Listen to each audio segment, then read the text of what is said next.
인생은 한 번밖에 없습니다. 그래서 소중합니다. 지난주 예배를 드렸는데 오늘 또 예배 주일을 맞이했습니다. 오늘도 쏜살같이 지날 거예요. 제가 송구영신 예배 드리면서 2025년 송구영신 예배 때 2024년 송구영신 예배를 이야기할 거라고 이야기했는데 어떻게 이렇게 시간이 빨리 지나는지 모르겠습니다. 여러분, 우리 인생 하나님 앞에서 꽃 피우고 열매 맺는 인생이 되길 축복합니다. 세상 만물을 보면은 진실하다는 말이 필요가 없을 정도입니다. 그냥 진실함 그 자체가 자연입니다. 그러나 사람은 욕심 부리고 꼼수 부리고 말이 많고 변명합니다. 콩을 심으면 콩이 나게 되어 있고 팥을 심으면 팥을 추수하게 되어 있습니다. 인생은 일확천금이 아니라 농사와 같습니다. 수고하고 노력한 만큼 거두게 되는 것이 인생의 진리이고 성경이 가르쳐주는 교훈입니다. 목사님, 나는 열심히 살았는데 좀 가난하네요. 여러분, 물질이 열매라고 생각하면 안 되고 물질이나 권력 가지고 사람을 판단해서도 결코 안 됩니다. 열매는 인격이고 성품입니다. 하나님은 우리를 성령의 열매로 판단하십니다. 성령의 열매를 맺는 것은 세상에 어떠한 법이라도 금지할 법이 없다고 했습니다. 가난해도 아파도 힘들어도 어려워도 성령의 열매를 금지할 법은 없습니다. 전쟁 중이라 할지라도 성령의 열매는 맺을 수 있습니다. 성실과 진실은 신자의 바른 자세입니다. 어떤 성도님이 전도를 하였습니다. 그분은 알코올을 많이 했던 중독자, 폭력을 쓰는 분이었습니다. 전도보다 힘든 것은 양육하는 것입니다. 한번 데리고 오는 것은 누구나 다 할 수 있지만 데리고 와서 챙겨주고 주일 데리러 가고 특세 데리러 오고 처야 기도에 앉게 하고 그야말로 해산의 수고를 감당하여서 하면서 그 성도님을 잘 양육하였습니다. 그리고 그 전도받은 분이 집사님이 되었습니다. 근데 감사한 일이지만 집사님이 되었지만 그 이후에 몸이 아프기 시작했어요. 몸이 너무 많이 아파요. 그래서 병원 가고 이렇게 하는데 몸이 아프면서 이 사람이 하나님을 원망을 했어요. 왜 내가 하나님 믿고 술까지 끊고 이렇게 신앙생활 하는데 하나님 내 몸 아프게 하느냐. 그러면서 또 술을 마시고. 근데 돈이 없으니까 또 그 전도한 분이 또 물질을 또 섬기고. 근데 또 다른 사람이 그분이 아프고 힘들다는 걸 알고 또 그분이 그 사람을 잘 돕는다는 걸 알고 또 돈을 마련해 가지고 아무도 모르게 익명으로 그분을 도와주었습니다. 그리고 1년이 채 지나지 않아서 그 성도님은 돌아가고 말았습니다. 나이에 비해서 일찍 돌아가셨습니다. 그분의 섬김, 또 다른 사람의 섬김, 일종의 소비처럼 느껴지고 끝나고 말았습니다. 여러분에게 묻습니다. 섬김이 소비일까요? 섬김이 낭비일까요? 오늘 성경은 그 섬김과 나눔은 소비나 낭비가 아니고 저축이라고 말씀하고 있습니다. 오늘 주님은 새로운 저축에 대해서 우리에게 말씀하고 있습니다. 첫 번째, 주님은 너희를 위하여 보물을 하늘 은행에 쌓아두라 그렇게 말씀하고 있습니다. 한번 읽어보겠습니다. 너희를 위하여 보물을 땅에 쌓아두지 말라. 거기는 좀과 동록이 해하며 도둑이 구멍을 뚫고 도둑질하느니라. 오직 너희를 위하여 보물을 하늘에 쌓아두라. 거기는 좀이나 동록이 해하지 못하며 도둑이 구멍을 뚫지도 못하고 도둑질도 못하느니라. 아멘. 사람들은 자신을 위하여, 주님이 말씀하신 것처럼 너희를 위하여, 자신을 위하여 다양한 종류의 저축을 합니다. 예금, 적금, 보험, 주식, 연금, 청약, 채권 여러 가지 것들을 저축을 합니다. 근데 주님은 또 다른 저축에 대해서 말씀하셨는데 그것은 바로 하늘은행의 저축입니다. 우리가 이 땅에서 저축하는 것도 우리를 위해서 저축하는 것이지만 정말 너희 자신을 위한다면, 진실로 너희들을 위한다면 너희가 하늘의 보물을 쌓는 인생을 살아라. 그렇게 주님은 우리에게 교훈하셨습니다. 19절 20절에 주님은 분명히 너희를 위하여라는 단어를 2번 사용하시면서 진정 우리 자신을 위해서 이 땅의 보물이 아니라 하늘의 보물을 위하여 쌓아두라 권면하셨습니다. 땅의 저축의 특징은 주님께서 2가지로 말씀하셨습니다. 첫 번째는 좀과 동록이 쓴다. 그 다음에 도둑이 든다 하는 것입니다. 좀은 좀벌레 의미합니다. 벌레가 쓴다는 거예요. 쌀을 갖다 놓든지 콩을 갖다 놓든지 옥수수를 갖다 놓든지 감자를 갖다 놓든지 그 소비 기한 안에 소비 못하면 벌레가 생겨요. 저희 집에도 막 수요일도 얘기했지만 바구미가 생겨가지고 막 바글바글. 오늘 아침에도 가보니까 또 생겼더라고. 그래서 손 집어넣어가지고 막 잡고 그랬는데요. 생겨요. 옷도 좋은 옷도 한 번, 2번 입고 드라이해서 딱 넣어놔도요. 오래도록 안 입으면 녹 있는 부분이 녹이 슬기도 하고 또 옷에도 곰팡이가 쓸더라고요. 그래서 저도 옷 놔뒀다가 보니까 곰팡이가 쓸어가지고 뜨거운 햇빛에 이제 올려두곤 했는데요. 곰팡이가 생겨요. 우리 저번에 예전에 우리 미얀마 선교 갔을 때 거기서 물어보니까 우기가 되면 사람들이 그 미얀마는 은행이 발달하지 못해가지고 돈을 현찰을 자기 집집마다 이렇게 한쪽에 숨겨두는 거예요. 우리 옛날에 장판 이렇게 지금도 어르신들 장판 밑에 넣어놓는지 모르겠는데 옛날에는 장판 이렇게 해놨잖아요. 펼치면 거기에 10,000원짜리하고 다 장판 밑에 넣어놓곤 했는데 미얀마가 그런 거예요. 그래서 미얀마는 그래서 돈이 약간 우리처럼 종이라기보다는 플라스틱 비슷하게 만들어져 있어요. 그래도 그걸 많이 놔두니까 거기 곰팡이가 생기고 막 상하고 부패하고 이런 일들이 많이 일어나고 있습니다. 저 일본이 일본 대지진 생겼을 때 일본 사람들도 다 집집마다 금고를 많이 가지고 있는데 금고에 돈을 다 넣어놨는데 막 쓰나미가 오니까 그 금고들이 막 다 많이 쓸려갔다고 합니다. 여러분 이 땅에 저축 어느 날 보면 나는 이만큼 저축해놨는데 경제 위기가 온다든지 어떤 불확실한 일들이 생겨서 뭐 주식이나 뭐 채권이나 뭐 어떤 것이든지 다 나는 그냥 이렇게 해놨는데 그것 가운데 손해가 또 상함이 손상됨이 산화가 가치가 떨어지는 일이 분명히 있을 수 있다고 그렇게 말씀하고 있습니다.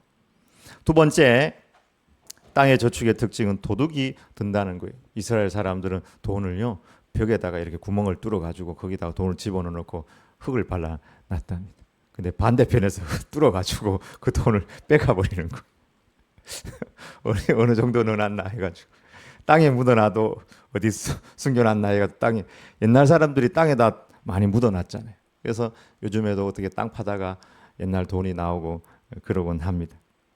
도둑이 든다는 거예요. 지금도 마찬가지입니다. 큰 재산을 모아놔도 하루아침에 잃어버리거나 불의의 사고나 소송에 휘말려서 그 모든 것을 빼앗기기도 합니다.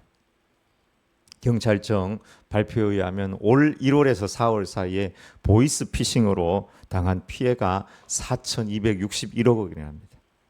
어르신들 모르는 전화 오면 안 받는 게 좋아요. 그 전화해가지고 이야기하면 가슴이 철렁해가지고 번호 몇 가지 이야기해주면 돈이 다 빠져나가는 거예요. 그래서 올 2025년 연말까지 1조 원의 보이스피싱 피해가 예상된다. 그 사람들이요 안 똑똑해가지고 돈 잃어버리는 게 아니에요. 그런 상황으로 몰아가니까 도둑들이 얼마나 지혜롭게 훔쳐가는지 모릅니다. 나는 괜찮겠지. 아닙니다. 우리 가운데도 보이스피싱 당한 사람이 있을 수도 있어요.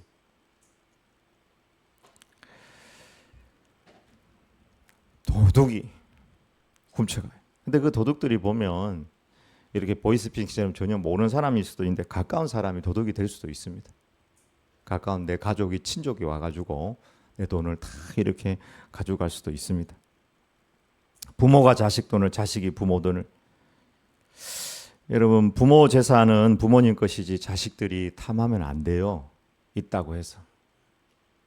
부모는 줄 생각도 하지 말고 하나님 나라를 위해서 자기 자신을 위해서 진짜 자기 자신을 위해서 이 땅에 쌓는 것은 정말 자기 자신을 위해 쓰는 게 아니라고 말씀하고 있습니다. 정말 자기 자신을 위해서 쓰라고 말씀하고 있습니다. 자식은 절대로 부모 재산에 침을 묻혀서는 안 될 것입니다. 침 묻히지 말고 왜 거기다 침을 묻히고 그래. 부모님 거는 부모님 거지. 저는 햄스터를 많이 키워봤는데 두 쌍으로 16마리 번식했는데 그건 여러분도 다 할 수 있습니다. 햄스터는 진짜 번식력이 강해요. 좀 공간만 넓게 해주고 먹이만 주면요 금방 번식합니다. 네, 번식하면은 새끼 낳으면은 따로 암컷하고 딱 분리만 해주면은 거기서 또 막 번식을 해요. 근데 이제 햄스터의 습성이 이제 곡식 같은 걸 주면은 그걸 물고 가가지고 파가지고 이렇게 숨겨놔요. 막 숨겨놔. 그리고 이제 또 남아 있으면은 이렇게 밥통에 남아 있으면은 입에 쫙 넣어가지고 뿌리고 있습니다. 그럼 다른 녀석들이 와보고 먹을 게 없잖아요. 그럼 어떻게 하는지 아십니까? 이렇게 하고 입을 여기 뜯어가지고 먹어버려요. 제가 그걸 보고는 입을 찢어버려요. 입을. 그걸 보고는 햄스터 안 키워요. 그리고는 암컷이 스트레스를 받으면요 새끼를 밤사이에 싹 잡아 먹어버려요. 다 먹어버려요. 햄스터가. 제가 그걸 보고는 다시는 햄스터를 안 키워야 되겠다.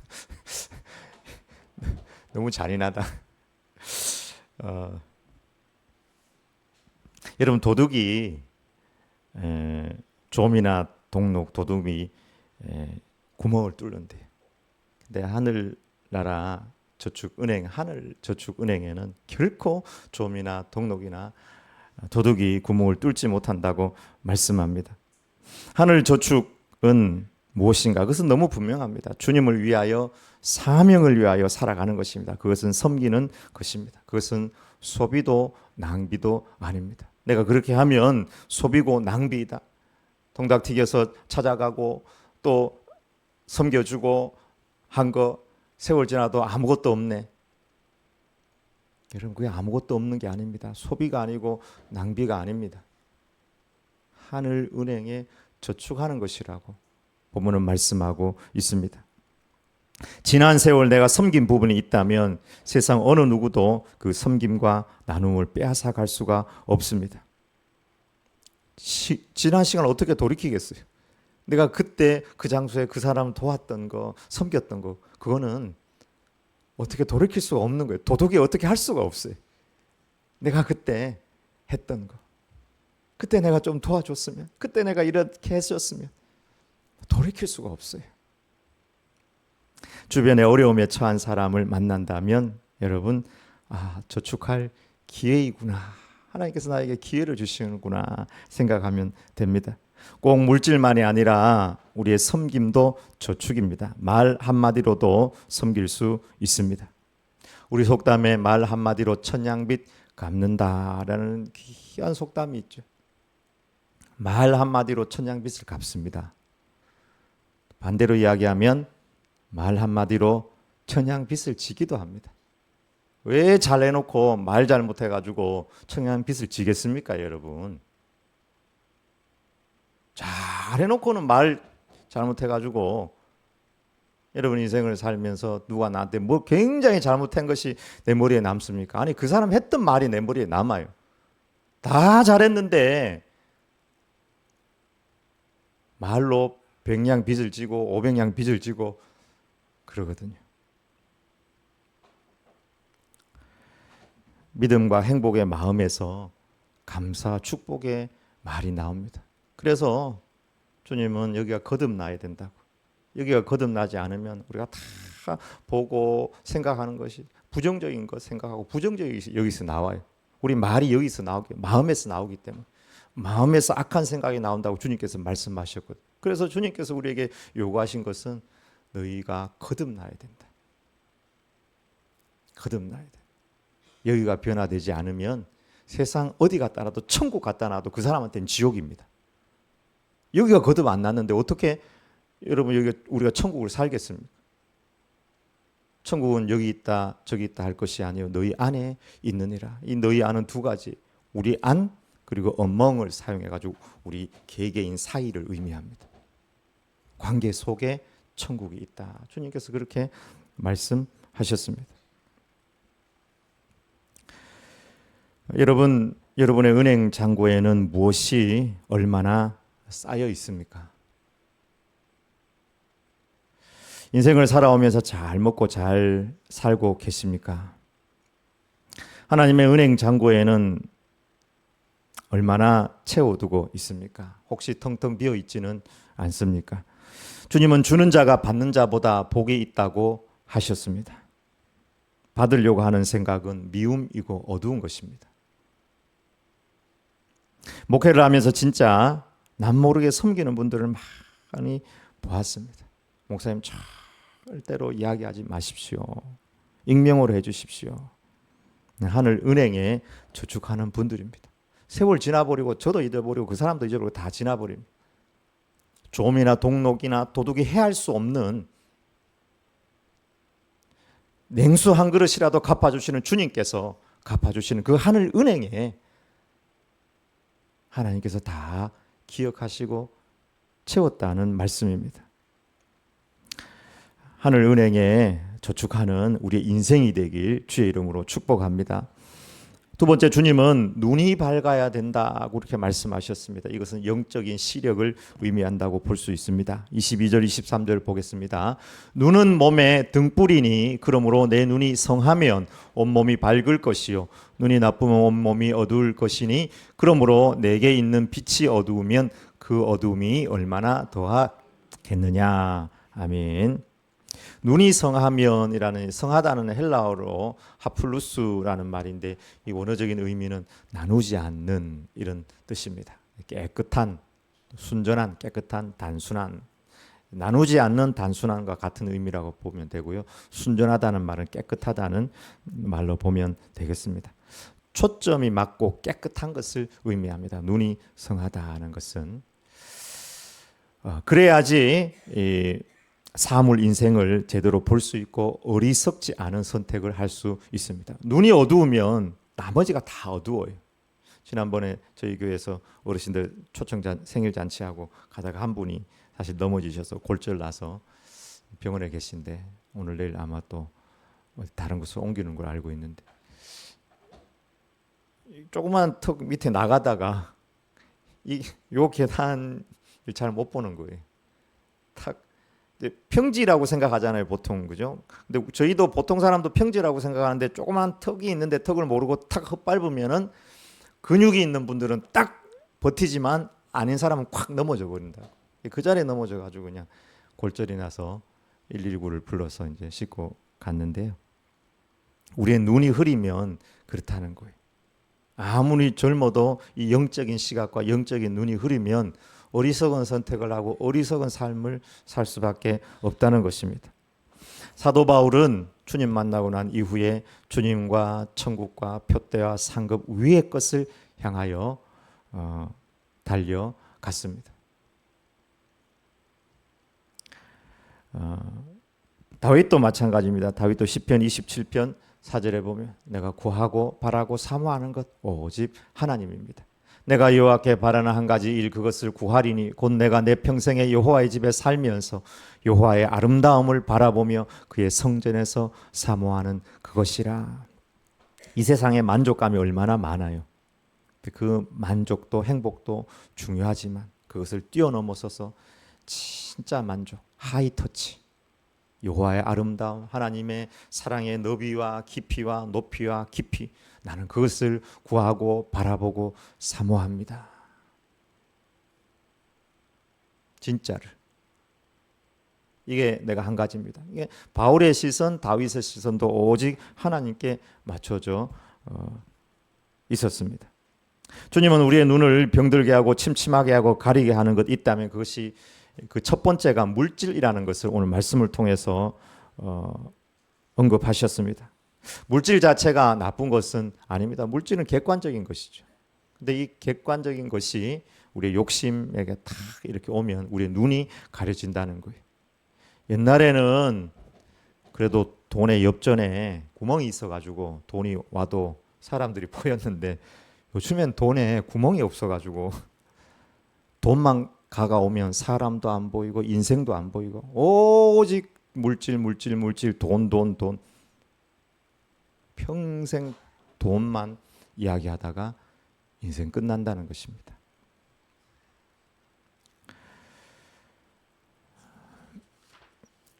말씀이 우리에게 올 때도 주님께서 이 말씀이 열매 맺고 우리 신앙이 성장하는 것에 있어서 가장 큰 걸림돌 중에 하나가 물질이다. 그래서 언급하셨습니다. 마태복음 13장 22절에 가시떨기에 뿌려졌다는 것은 말씀을 들으나 세상의 염려와 세상의 염려 1번이 물질 아니겠어요? 재물의 유혹에 말씀이 막혀 결실하지 못하는 자요. 말씀을 받았지만 전도의 말씀을 받고 충성의 말씀을 받고 섬김의 말씀, 어떤 말씀을 받아도 딱 현장에 돌아가면 물질에 딱 막히면은 뒤로 돌아가 말씀을 향해 전진하지 못하고 꼭 물질만 따라 그렇게 살아 말씀의 열매를 못 맺는다고 주님께서 그렇게 말씀하셨습니다. 모든 것의 기준이 돈이라면 그것이 바로 눈이 나쁜 것을 의미합니다. 물질에 대한 과도한 집착, 또 불안, 욕심, 인색함으로 삶 전체가 답답하고 빛을 잃은 것처럼 답답한 삶을 살아갑니다. 이것이 다가오면 내 눈이 가려지면 그것이 답답한 인생, 캄캄한 인생이라는 것입니다. 돈이 있는데, 돈이 제법 많은데 청지기로 살지 못하다가 그냥 캄캄한 속에 살다 가는 사람이 기억납니다. 또 반대로 돈이 있는데 자기만을 위해서 과소비하는 삶, 나이스한 집에 나이스한 휴가, 멋지게 사는 것, 그렇게 사는 사람들이 생각납니다. 목사님, 왜 내 돈 가지고 내가 마음대로 쓰는데 뭐 잘못입니까? 여러분, 내가 벌었다고 해서 다 내 것은 아닙니다. 그걸 알아야 합니다. 물질은 은사입니다. 하나님께서 우리에게 주시는 겁니다. 우리가 10,000원을 열심히 일해서 벌었다면 저 10,000원이 다 내 것일까요? 물론 내가 열심히 노력해서 땀 흘렸으니까 그 안에 내 것이 클 겁니다. 그러나 나를 이 땅에 있게 하시고 건강을 주시고 해를 주시고 별을 주시고 달을 주시고 공기를 주시고 모든 것을 허락하신 하나님의 몫이 저 안에도 있습니다. 그리고 나와 함께하고 나에게 마음의 위로를 주고 함께하고 웃음을 주는 가족의 몫도 그 안에 있습니다. 또 나와 함께하는 이 국가와 민족, 이웃, 그의 몫도 저 안에 있어요. 내가 일해서 벌었으니까 다 내 거야. 하나님이 안 보이는 인생, 이웃이 안 보이는 어리석은 인생입니다. 요즘 젊은 분들은 이제 더치페이 문화가 이렇게 뿌리를 내리고 있는데 더치페이엔 합리적이고 또 장점이 있다고 생각을 합니다. 그러나 내 것 쓰고 다른 사람 거는 네가 쓰고, 그러나 내 공간 안에 이처럼 다른 사람이 들어올 수 있는 그 마음의 여유를 가지지 못한다면 그것은 성경적인 맥락은 아닙니다. 내가 다른 사람을 도와줄 수 있을 때 도와줄 수 있는 그런 마음을 항상 가지고 있어야 합니다. 눈의 밝음은 영적인 분별력을 의미합니다. 눈이 밝아야 사물과 인생과 역사와 생명의 진정한 가치와 의미를 발견하고 보물을 하늘 은행에 저축하는 삶을 살 수 있습니다. 결국 인생을 잘 먹고 잘 살았다. 하늘 은행에 가보니까 아무것도 없어요. 한 번도 나를 뛰어넘는 인생, 내 가족을 뛰어넘는 인생을 살아보지 못해요. 하나님을 위해서, 사명을 위해서 달려가 본 적이 없어요.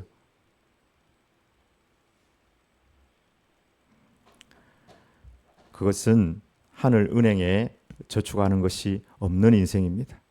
여러분, 예수님을 영접했다면 하나님께 시선을 맞춰야 합니다. 누구를 바라보느냐에 따라서 인생이 달라집니다. 눈이 나쁘다는 것은 하플루스에서 눈이 나쁘다는 의미는 시선을 빼앗겼다는 의미입니다. 골로새서 3장 1절에서 3절, 그러므로 너희가 그리스도와 함께 다시 살리심을 받았다면, 너희가 주님을 영접하고 구원받은 백성이라면 위의 것을 찾으라. 거기는 그리스도께서 하나님 우편에 앉아 계시느니라. 위의 것을 생각하고 땅의 것을 생각하지 말라. 너무 극단적인 것 아닙니까? 땅의 것을 생각하지 말라는 것은 땅의 것을 무시하거나 일하지 말라 이런 의미가 아니죠. 먼저 그의 나라와 그의 의를 구하라. 그리하면 이 모든 것을 더해 주시겠다는 우선순위에 대한 말씀을 하고 있습니다.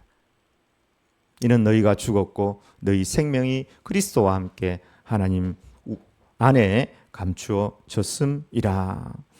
저 골로새서 3장 1절에서 3절을 요약하면 이렇습니다. 예수님을 믿는다면 예수님을 영접했다면 예수님께 시선을 집중하라. 예수님께 시선을 집중하라. 오늘날 영적인 시선을 또 다른 곳에 빼앗겨 캄캄함이 심한 사람들이 많이 있습니다. 물질이나 자기 만족, 자아 성취. 물질도 자기 만족, 자아 성취도 귀하지만 다 지나갑니다. 라오디게아 교인들이 하나님 앞에서 우리는 부자고 우리는 건강하고, 예수님께서 한마디로 너희는 가난하고 너희는 눈 멀었다. 안약을 사 발라 보게 하라. 우리는 이렇게 눈도 좋고 건강하고 행복하고 펠로우십도 좋고 이 커뮤니티 안에서 너무 좋은 교회를 이루었는데 뭐가 그렇습니까? 진짜 보는 눈, 믿음의 눈이 없으니까 사명도 없고 헌신도 없고 모든 것이 다 지나갑니다. 그래서 모든 것을 누려봤던 솔로몬이 간증을 했잖아요. 솔로몬의 간증의 전반부는 헛되고 헛되며 헛되고 헛되니 모든 것이 헛되도다. 결론은 무엇입니까? 이 일의 결국을 다 들었으니 여호와를 경외하며 그의 명령들을 지킬지어다. 이것이 모든 사람의 본분이니라. 하나님은 모든 행위와 모든 은밀한 일을 선악간에 심판하시리라. 아멘. 아무리 권력이 있고 물질이고 모든 거 있어도요, 청직이에요. 다 지나갑니다. 다 지나갑니다.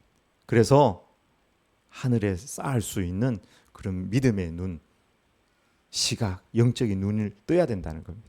눈이 밝아야 된다는 거예요. 눈이 어두우면 캄캄한 인생을 산다는 겁니다. 아테네 현자 디오게네스, 철학사에서 보면 소크라테스의 제자, 직접 제자는 아닌데 제자의 맥을 잇는다 할 수 있는 분인데요. 아테네 대낮에 등불을 들고 다니는 거예요. 왜 당신 등불을 들고 다닙니까?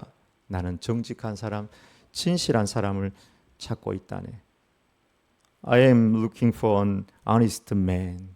정직한 사람이란 말은 진실한 사람. 곤모술수 쓰지 아니하고 권력이나 물질, 그게 헛된 것을 바라지 아니하는 정말 honest man을 나는 찾고 있다. 그렇게 이야기했습니다. 디오게네스는 물질과 권력에 초연한 삶을 살았습니다.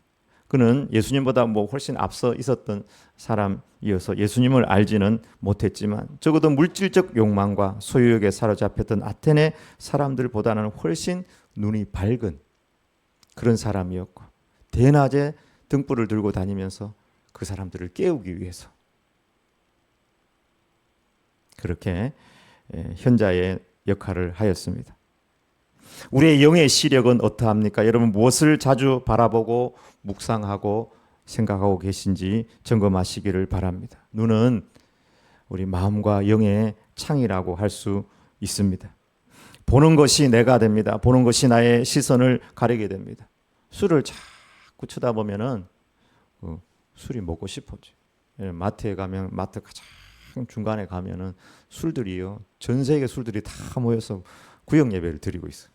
막 이러고 있고, 막 이러고, 막 러시아 술도 와 있고, 막 보드카도 와 있고, 중국 술도 와가지고 45도짜리 술도 있더라고. 제가 가서 확인해봤어요. 와, 45도짜리 술이란 게 있더라고. 불 켜면은 바로 붙을만. 얼마나 집집마다 이제 술을 많이 먹는지 마트마다 술이 가장 좋은 위치에 하고 있습니다. 자꾸 보고 생각하면은 별로 좋지도 않은데 좋은 점이 자꾸 보이는 거예요. 좋은 점. 그래서 빠지게 돼. 중독자가 될 수 있습니다. 영상과 쇼츠, 유튜브에 자꾸 빠지면 시간을 낭비하고 세상 가치관에 눈이 가려질 수도 있습니다. 여러분 사명이 보이십니까? 영혼의 아픔과 고통, 또 선교에 대해서 여러분 어떻게 생각하십니까? 우리를 이 땅에 있게 하신 하나님의 목적과 목표에 대해서는 어떻게 생각하고 계십니까? 그것들을 바라보고 계십니까? 그렇지 않다면 눈이 어둡고 마음이 많이 어두운 것입니다. 사도 바울은 주님을 만나고 눈에서 비늘 같은 것이 벗겨졌습니다. 물론 강한 빛을 보고 눈이 손상되어서 그럴 수도 있는데 그 비늘이 상징하는 것은 그 비늘이 벗겨질 때 그 새로운 눈이 뜨여지게 되었는데요. 비늘은 율법과 편견과 세상의 영광이라고 할 수 있습니다. 예전에는 굉장히 율법의 눈으로 세상을 바라보고 편견의 눈으로 저 사람은 죽여야 될 사람, 저 사람은 배제해야 될 사람, 돌로 쳐 죽여야 될 사람, 그리고 세상 영광, 자기 영광 이런 것만 바라봤는데 주님 만나고 나니까 내가 죽일 사람이라, 나 때문에 주님 죽었거든, 이 예수님 아니면 나는 구원받지 못했거든, 예수님을 전해야 되겠다고 은혜의 눈으로 세상을 바라보기 시작했습니다.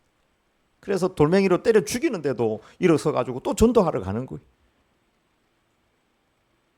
어제 우리 손양원 목사님 기념관 갔다 왔죠. 손 목사님 돌아가실 때 입이 뭐 다 망가졌다고 그랬는데 알고 보니까 그 마지막 죽어가는 그 길에도 전도하다가 딱 보니까 이제 죽게 됐으니까 이 사람 한 사람이 더 전도해야 되겠다고 전도하다가 막 계란머리판으로 찍어가지고 여기를 박살을 내놨다.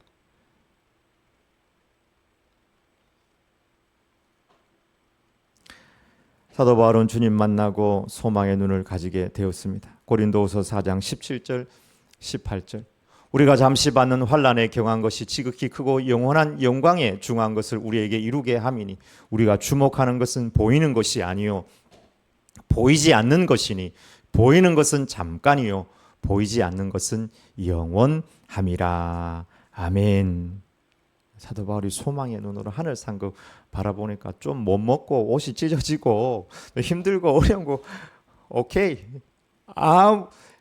나이가 아무 고통이 안 되는 거예요. 괜찮다는 거예요. 소망의 눈으로 주님께 우리의 시선이 고정되기를 축복합니다.